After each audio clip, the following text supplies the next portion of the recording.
मिनश्शैतानिर्रजीम बिस्मिल्लाहिर्रहमानिर्रहीम। अज़ीज़ तुलबा व तालिबात, अल्लाह के पाक नाम से हम शुरू करते हैं जो बड़ा मेहरबान और नहायत रहम करने वाला है। यूनिक ग्रुप ऑफ इंस्टीट्यूशन की तरफ से ऑनलाइन लेक्चर्स आपकी तालीम और तरबियत के हवाले से आप तक प्रोवाइड किए जा रहे हैं और मैं हूं प्रोफेसर राजा वाजिद अली, जो आपको स्टैटिस्टिक्स पढ़ाता हूं। हमारी क्लास है सेकंड ईयर और सेकंड ईयर में हम टेक्स्ट बुक से पढ़ते हैं और टेक्स्ट बुक से हम चैप्टर 17 जिसका नाम ओरिएंटेशन टू कंप्यूटर या ओरिएंटेशन फ्रॉम कंप्यूटर है, वो हम कर रहे हैं। उसका एक लेक्चर हम कर चुके हैं लास्ट डे। आज हम कोशिश करेंगे कि कंप्लीट अगर हो जाता है तो बहुत अच्छी बात है, अदरवाइज़ जहाँ तक हो सका हम कर लेंगे कंप्लीट। मेरी कोशिश थी कि मैं इसको 3 लेक्चर्स में कंप्लीट करूं और उम्मीद है कि 3 लेक्चर्स में कंप्लीट हो जाएगा। हस्ब मामूल हम अपने लेक्चर का आगाज़ एक अच्छी बात से करते हैं और अच्छी बात मैं दोबारा रिपीट करूंगा आपके लिए, आपके साथ शेयर करूंगा कि आज का दौर, क्योंकि हम ओरिएंटेशन टू कंप्यूटर पढ़ रहे हैं, तो आज का दौर स्मार्ट दौर है। आज हम हर काम स्मार्ट करते हैं। हम इस फितने के दौर में एक फितना जो हमारे हाथों में आया जिसका नाम मोबाइल है, इसके सिलसिले में एक बात करना चाह रहा हूँ। शायद आपके साथ पहले भी डिस्कस की हो तो आप इसको दोबारा से रिमेंबर कर लेते हैं कि मोबाइल फ़ोन हमारी तबाही कर रहा है या नहीं कर रहा। मोबाइल फ़ोन ने पहली बात हमारे जहन को ख़त्म कर दिया। अब हम जहन से कुछ नहीं सोच सकते, कोई चीज़ जहन में याद नहीं रख सकते। एक ज़माना था कि लोग हज़ारों की तादाद में नंबर्स याद रखते थे, एड्रेस याद रखते थे। ऐसा दौर हमने देखा हुआ है। आज कुछ याद नहीं रहता। आज हमारा दोस्त हमें कोई लफ्ज़ लिख के भेजता है तो सेकंड्स में हमारे पास वो लफ्ज़ लिखे हुए आ जाते हैं। लेकिन इससे बरक्स, इससे पिछली सदी में चलते हैं तो हम ख़त व किताबत बाय डाक करते थे और बाय डाक दिनों और महीनों में हमारा लिखा हुआ पहुंचता था। और जब वो पहुंचता था तो एक दिल को खुशी मिलती थी, जो आज एक क्लिक पर वही अल्फाज लिखे हुए मिलते हैं पर इंफॉर्मेशन मिलती है, खुशी नहीं मिलती। हम इनबॉक्स को बहुत यूज़ करते हैं। एक इनबॉक्स हमारे दिमाग में भी हमारे रब ने बनाया और उस इनबॉक्स में रोज़ाना एक मैसेज आता है। उस इनबॉक्स को हमने खोलना छोड़ दिया क्योंकि वो तो दिमाग का है और आजकल हम दिमाग यूज़ नहीं कर रहे। दुनिया में जो चीज़ हमें नज़र आती है, जैसे आसमान, हमारी एक आँख से नहीं देखा जा सकता। सबसे बड़ी चीज़ हम आसमान को समझते हैं कि आसमान बहुत बड़ा है। उसके बाद अगर हम देखें तो वो सूरज है जो हम अपनी आँखों से देख सकते हैं, और दूसरे नंबर पे जो हम अपनी आँखों से रोज़ाना देखते हैं वो सूरज है। और कायनात का ये दूसरे नंबर पे जो सबसे बड़ी चीज़ हमें नज़र आती है, रोज़ाना हमें मैसेज देता है कि हम उस मैसेज को इनबॉक्स का साइलेंट पे लगा हुआ है या वाइब्रेशन पे लगा हुआ है, हम उस इनबॉक्स को खोलते नहीं, उस सूरज का मैसेज नहीं पढ़ते हमारे रब का, जो सूरज के ज़रिए हम तक पहुंच रहा है। वो मैसेज क्या है? सूरज कहता है मशरिक़ उभरने की जगह है, मशरिक़ उभरने की जगह है, तुलू होने की जगह है। उरूज मिलने की जगह है और मगरिब ग़ुरूब होने की जगह है, ख़त्म होने की जगह है। ए अहले मशरिक़, ए अहले मशरिक़ वस्ता, ए दुनिया वालों, मगरिब की पैरवी न करना। मुझे देखो, सूरज कहता है मुझे देखो, मशरिक़ में जब मैं होता हूँ मेरी शान व शौकत देखो, मैं तुलू हो रहा होता हूँ, मैं आसमान की तरफ चल रहा होता हूँ, उरूज की तरफ जा रहा होता हूँ। और जैसे जैसे जैसे जैसे मैं उरूज पर पहुंचकर मैं मगरिब को देखता हूँ, मगरिब की तरफ चलता हूँ, तो मैं ग़ुरूब हो जाता हूँ। इस मगरिब की पैरवी ना करना, ना करना, ना करना। ये मैसेज रोज़ाना इनबॉक्स में आ रहा है। इनबॉक्स का साइलेंट पे हो जाना, हमारा दिमाग काम ना करना, हम जहन से काम नहीं कर रहे, ये हमारे लिए उरूज पर पहुंचने के बाद ज़वाल का ज़रिया बन रहा है। ये एक अच्छी बात जो मैंने कहीं पढ़ी, कहीं सुनी, मैं आपके साथ शेयर की। आप इस बात को अपने दिलो दिमाग में बिठाएं और कोशिश करें कि इस पर अमल भी करें हम सब, अल्लाह ताला, ताकि हम उरूज की तरफ जाएं। आमीन। अब हम अपने लेक्चर का आगाज़ करते हैं बाकायदा। बिस्मिल्लाहिर्रहमानिर्रहीम। शुरू अल्लाह के पाक नाम से जो बड़ा मेहरबान और नहायत रहम करने वाला है। आज my dear young scholars, lecture number 37 है। सब्जेक्ट हमारा स्टैटिस्टिक्स है, चैप्टर हमारा 17 है, ओरिएंटेशन ऑफ कंप्यूटर इसका नाम है। हमारे पास जो लास्ट लेक्चर में हमने डेफिनेशंस पढ़ी थी, उससे आगे हम डेफिनेशंस को लेके चलेंगे। ये पूरा चैप्टर हमारा डेफिनेशंस पर मुश्तमिल है। इन पूरे चैप्टर में से हमारे पास 2 से 3 शॉर्ट क्वेश्चंस पूछे जाते हैं। मैक्सिमम 2 या 3 शॉर्ट क्वेश्चंस आ जाते हैं पेपर में, और साथ साथ 1 या 2 MCQs भी आया करते हैं। आज हम पढ़ते हैं मेन मेमोरी। लास्ट टाइम हमने सेकेंडरी मेमोरी को पढ़ा था।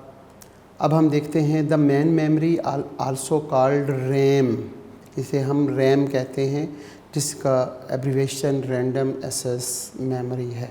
और प्राइमरी स्टोरेज, और ये प्राइमरी स्टोरेज होती है contain in the process of the unit of the computer temporarily store the data and program me instruct when they are being process. ये जो है, ये हमारे पास जो स्टोरेज होती है, इसमें हमारे पास कोई भी चीज़ स्टोर करें वो टेम्परेरी होती है, कुछ देर के लिए होती है, जब तक हम वो प्रोसेस कर लें बस उस वक्त तक। आप सब बच्चों को मालूम है मेन मेमोरी या रैम के बारे में। ये वही रैम और रोम है जिनके चक्कर में आकर हमने अपनी जहन की मेमोरी जो है, जो जहन में रोम थी वो ख़त्म कर दी, उसको माइनस में ले गए। ये वही रैम है। आगे चलते हैं। They R measurement in bytes. क्या है जी? यूनिट्स। जैसे किलो बाइट है तो उसको KB, जैसे मेगा बाइट है तो उसे MB लिखेंगे, और जो KB है वो 1000 बाइट्स हों तो वो उसे हम 1024 बाइट्स कहते हैं। इसी तरह MB की ये मेजरमेंट्स हैं कि अगर हमारे पास ये वैल्यू 1 मिलियंस हो तो वो हमारे पास ये वैल्यू बाइट्स में बन जाएगी। गीगाबाइट्स को हम GB लिखते हैं और टेराबाइट्स को TB लिखते हैं। और इसी तरह ये वैल्यूज़ हैं जो कि हमें याद करनी पड़ेंगी। ये अक्सर इनमें से कोई एक आधी वैल्यू जो है वो MCQs में पूछ ली जाती है, इसलिए ये वैल्यूज़ आप बच्चे याद कर लीजिएगा। क्योंकि मैंने तो इम्तहान नहीं देना, मैं यहाँ से देख के भी पढ़ा लूँगा, याद ना हुई तो मैं देख लूँगा, लेकिन आपने इम्तहान में क्लिक करना होगा MCQs को, तो लाजमी इसको याद कीजिएगा। आगे आ जाते हैं मेन मेमोरी के बाद secondary storage. Secondary storage are also called storage programmed. इसमें हम स्टोर्स करते हैं प्रोग्राम्स को, and the data when they are not being processed, और उसमें डाटा हम क्या करते हैं, नॉट बीइंग प्रोसेस्ड, उसमें प्रोसेस नहीं होता, बस उसमें स्टोर किया जाता है। The process is to held data, they are the magnetic storage of the optional storage. Primary type of magnetic storage. There are many primary type of the magnetic storage which are following. Number 1, diskette. Number 2, hard disk. Number 3, high capacity floppy disk. Number 3, disk cartridge. Number magnetic tape. ये सारी हमारे पास detail है primary types of the magnetic storage की। Primary type of the optional storage, there are many primary type of the optional storage which are following.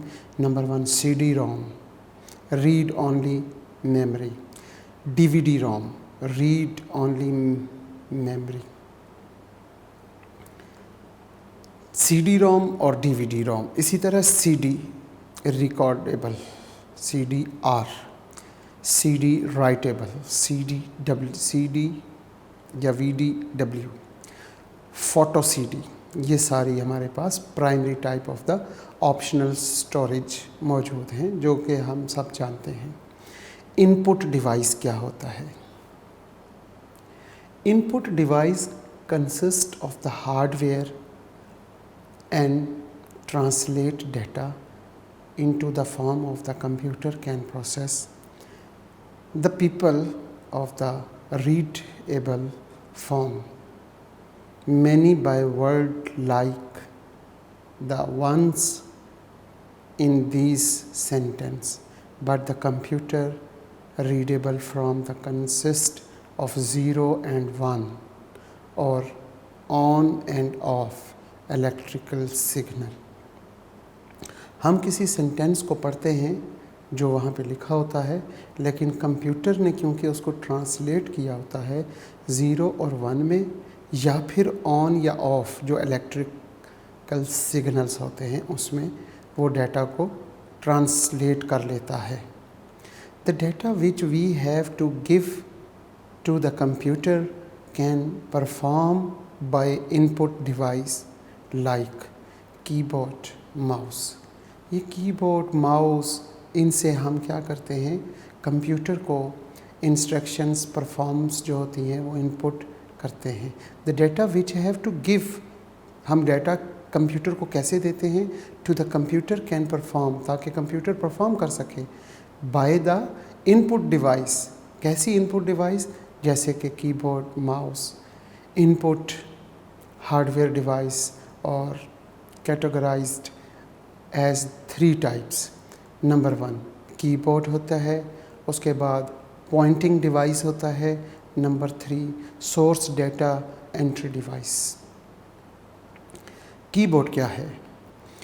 Keyboard are a device that convert letters, numbers and other characters into the electrical signal that the machine readable by the computer process. It has 3 type of keys, namely पहली जो type है वो है alphabets keys, जिसमें A B C D E F Z तक, फिर small a b c d e f small z तक, ये आपके पास अल्फ़ाबेट्स कीज़ कहलाती हैं। इसके बाद न्यूमेरिकल कीज़ हैं 0 1 2 3 4 5 6 7 8 9 तक। इसके बाद स्पेशल कीज़ जिसमें F1 F2 F3 F12 तक। फिर के इसके बाद है alt, control, shift, tab, enter और इसी तरह की बेशुमार कीज़ हैं जिन्हें हम स्पेशल कीज़ कहते हैं।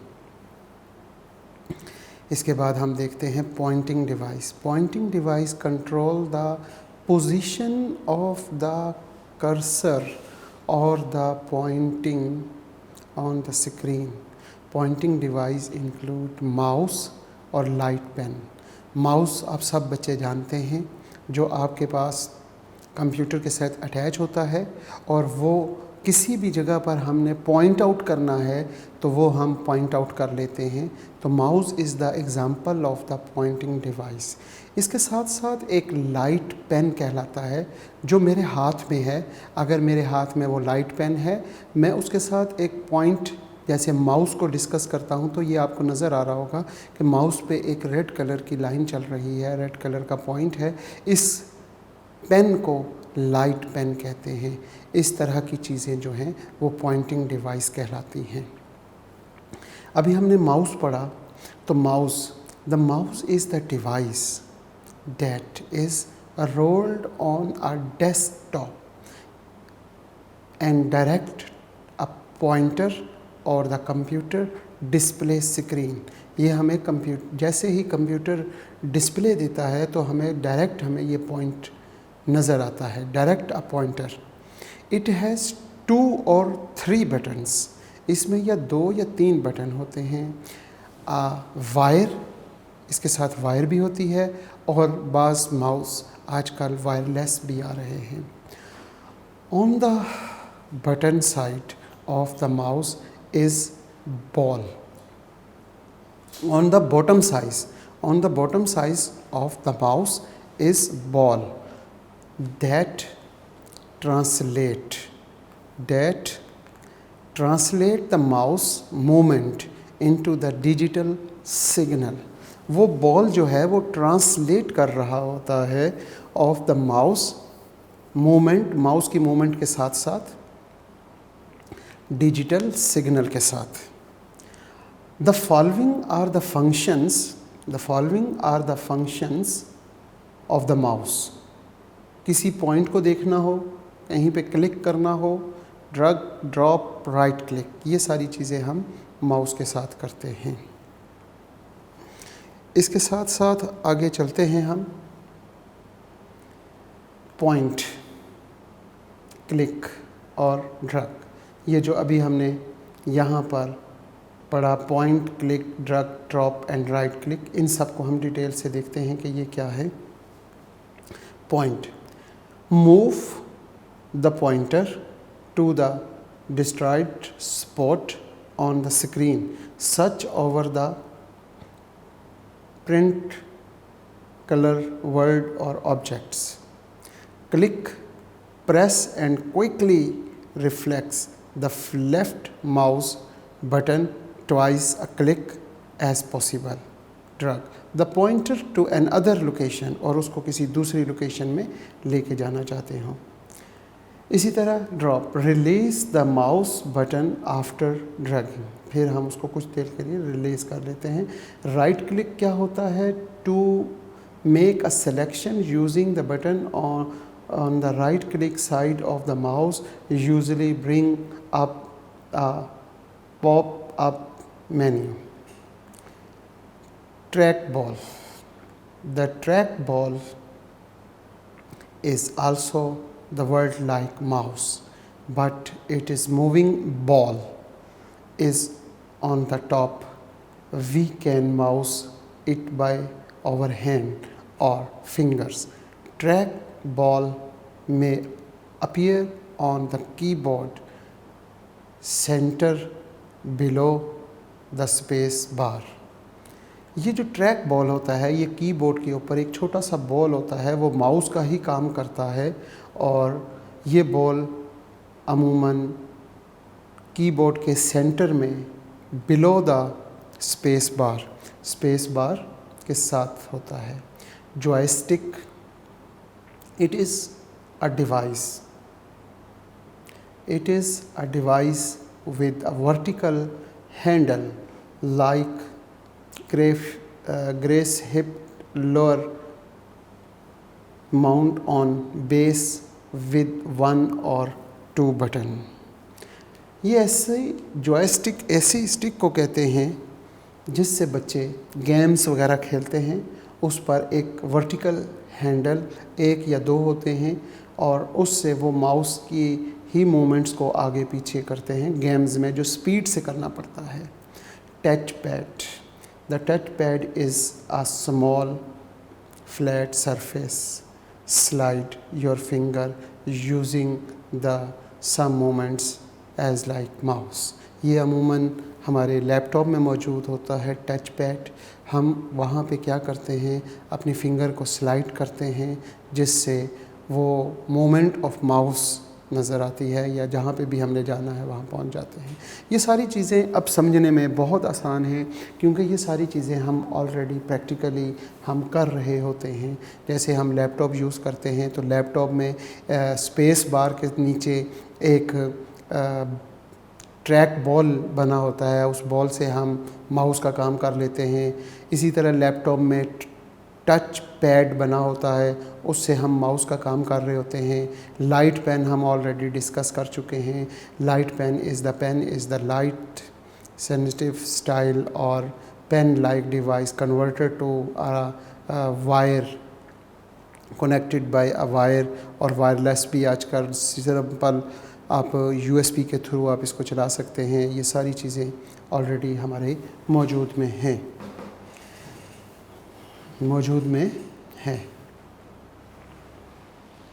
करो output device. There are various device to present information in a particular manners to deliver it at appropriate speed, video display वगैरह वगैरह। The device that are used to receive data from CPU, ये एक ऐसी device होती है जो data को receive करती है CPU से in a brain code and convert into the readable form are called output device. The output device enable CPU to translate information to the user and their device. The device are used to display output result. They are two types. Number one, soft copy output और hard copy output। ये दोनों भी बहुत अहम हैं, इनको भी अक्सर पेपर में पूछा जाता है, सॉफ्ट कॉपी और हार्ड कॉपी। अब हम देखते हैं सॉफ्ट कॉपी क्या है। It is the output that is temporary and is erased when the computer is switched off। Soft copy जो होगी वो टेम्परेरी होती है और जैसे ही हम कंप्यूटर को स्विच ऑफ करते हैं तो वो अरेस्ट हो जाती है। Soft copy output device are used to display output on the screen. They are also called visual display VDU। The most common used software device are number 1 just like monitor, sound system, PC projector. Monitor मेरे बच्चों को मालूम है किसे कहते हैं, sound system भी मुझसे ज़्यादा जानते हैं। इसी तरह PC प्रोजेक्टर, जैसे कि आपके सामने अभी PC प्रोजेक्टर लगा हुआ है, इसके ज़रिए आप तक ये चीज़ें सारी, इसको PC प्रोजेक्टर भी कहते हैं। इसके बाद हम बात करते हैं hard copy. Hard copy output. The computer user usually need this it permanent and as always available for use, just like print out on the paper। इसी तरह हम इसकी दूसरी डेफिनेशन देखें तो the computer user usually need output printed on the paper of permanent record। The output received from the computer on the paper is called hard copy। The device used to produce a hard copy are two types, which are following: number 1 printer and number 2 plotter। आगे देखते हैं input data और information data. Data processing operation कैसे होता है। Arithmetic logic unit जाता है control unit के पास। कंट्रोल यूनिट कैसे आता है? कीबोर्ड माउस के साथ और प्रिंटर और मॉनिटर के ज़रिए हम उसे इंफॉर्मेशन आउटपुट, ये आउटपुट है, ये इनपुट, हम इनपुट देते हैं कीबोर्ड और माउस से, और इंफॉर्मेशन आउटपुट हमारे पास कहाँ से आती है? प्रिंटर और मॉनिटर से। अर्थमेटिक लॉजिक यूनिट जाता है सेंट्रल यूनिट के पास और फिर साथ मेमोरी यूनिट में और फिर स्टोरेज यूनिट में चला जाता है। यहाँ पे देखते हैं ऑपरेटिंग सिस्टम। हमारे पास ऑपरेटिंग सिस्टम्स क्या हैं? An operating systems, OS, operating system is an integrating set of performance that is used to manage the various hardware resource of computer system. The most commonly used operating systems are DOS, Windows, OS2, इसी तरह ये, और ये आपके पास Unix और Linux, ये सारे operation systems हैं। डॉस किसे कहते हैं? Disk operating system. DOS stands for disk operating system, most widely used operation system और personal computer. It is a compatible most widely used DOS are MS-DOS and PC-DOS. Function of operating system. The following are the functions of operating system. Number one, processor management, memory management, input or output management, file management, and establishment. Application software. Application software में देखा जाए तो application software consist of the programs that tell a computer now to produce information. The most widely used personal computer application software are number one, word processing, आगे desktop publishing, spreadsheet database, presentation of graphics, और इसी तरीके से हमारे पास मज़ीद electronic mail, personal information, project management, ये सारी हमारे पास डिटेल्स हैं एप्लीकेशन ऑफ सॉफ्टवेयर की। प्रोग्रामिंग और languages. A programming language is the way of communication between the user and the computer with the help of programming language. Program writes programs, programmers जो हैं वो लिखते हैं programs and to solve the problems with the computer. Computer के जितने भी problems हैं उसको सॉल्व करने के लिए हमारे पास प्रोग्रामर्स होते हैं, वो प्रोग्राम को लिखते हैं और जिस अंदाज में जिस चीज़ में लिखते हैं उसको प्रोग्रामिंग लैंग्वेज कहते हैं। Type of programming language. There are two types of programming language, low level language and high level language. हमारे पास दो तरह की प्रोग्राम लैंग्वेज होती है, एक लो लेवल लैंग्वेज होती है और एक high level language. Low level language किसे कहते हैं? The programming language that are close to machine code और low level language. The programs or instruction written in these language and closed to the machine language instructions. Type of low level language.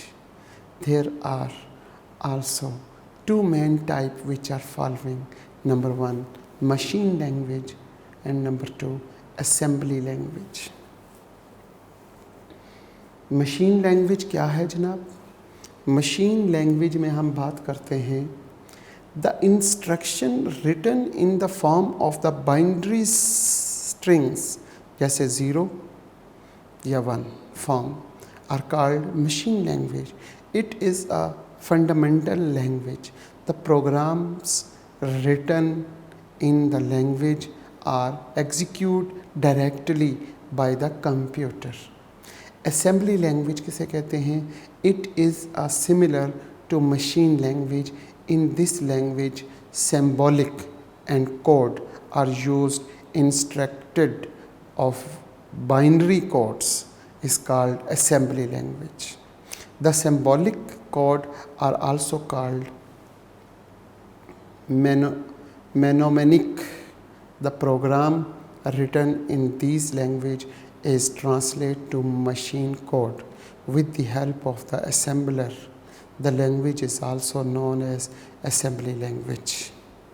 इसके बाद हम बात करते हैं high level language की। High level language the programme language that are close to human. The programming language that are close to human language are called high level language. The programs or instructions written in high level language are close to English language. Each high level language has its own syntax या rules or and character set. Some of the common used high level language are, आपके नीचे यहाँ पे ALGOL जिसे हम stand for arithmetic logic कहते हैं। Basic, beginner और purpose symbolic, instruction code, COBOL, common business ordinate language. इसी तरह ये आपके पास फर्स्ट मशीन कैलकुलेटर, फोर्ट्रान और C, it is a general purpose of language. ये कुछ लैंग्वेजेस की टाइप्स हैं। इसी टाइप के बाद, हाई लेवल लैंग्वेज के बाद हम अपने लेक्चर का इख्तिताम यहाँ पर करते हैं और उम्मीद करते हैं कि ये, क्योंकि हमारा ओरिएंटेशन टू कंप्यूटर जो हमारा चैप्टर है, चैप्टर नंबर 17, इसका मज़ीद एक लेक्चर मज़ीद मैं आपको और कुछ डेफिनेशंस दूंगा। ये सारी डेफिनेशन बच्चे जो हैं अपने नोट्स में अपनी किताब से भी लिख सकते हैं। आप अपनी किताब खोलें, टेक्स्ट बुक, और उसका 17 चैप्टर में ये सारी डेफिनेशंस वहाँ लिखी हुई हैं, वहाँ पे हाईलाइट कर लें। जो वहाँ पे ना लिखी हों, जो आपने मेरे लेक्चर्स के थ्रू देखी हैं, वो आप वहाँ पे नोट कर लें, लिख लें, ताकि आपका एक सरमाया बन जाए। और यही सारी डेफिनेशंस में से कुछ डेफिनेशंस हैं जो पास्ट पेपर्स में आप देखें तो 15 से 20 डेफिनेशंस ऐसी हैं जो पास्ट पेपर्स में आई हुई हैं, और वही सारी की सारी इम्पॉर्टेंट हैं। उन डेफिनेशंस को बहुत अच्छे तरीके से याद करें। और ये चैप्टर सारा का सारा थ्योरी पर बेस करता है। डेफिनेशंस हैं, इन्हीं को याद करें। डेफिनेशन से स्मॉल शॉर्ट क्वेश्चंस आएंगे, और ये शॉर्ट क्वेश्चन चैप्टर नंबर 10 के साथ मिल के आते हैं, इसलिए साथ चैप्टर 10 के हमने ये भी कर लिए। तो साथ साथ हम ये भी कह सकेंगे कि हमारे 2 चैप्टर कंप्लीट हो गए हैं। तो तमाम तलबा से ये कहा जाता है कि आप इन्हें नोट्स की सूरत में बनाएं, ताकि जब भी आप याद करें तो अपने नोट्स में से पढ़ें। जो आपने नोट्स में समझ के लिखा होगा वो जल्दी याद हो जाएगा at the time of paper. तो इसके साथ हम इख्तिताम करते हैं इस दुआ के साथ कि यहाँ रहें, खुश रहें, सलामत रहें, सेहत वाली ज़िंदगी अल्लाह पाक आपको अता करे, वालदैन का साया ता क़यामत कायम रखे, वालदैन की और उस्ताज़ा की इताअत और फरमाबरदारी अल्लाह पाक अता करे, तौफ़ीक दे। इसके साथ साथ जब वक्त आखिर हो तो कलमा तैयब ला इलाहा इल्लल्लाह मुहम्मदुर रसूलुल्लाह ज़बान पे जारी फरमा दे अल्लाह, ताकि हमारा ख़ात्मा बिल ईमान हो सके। आमीन।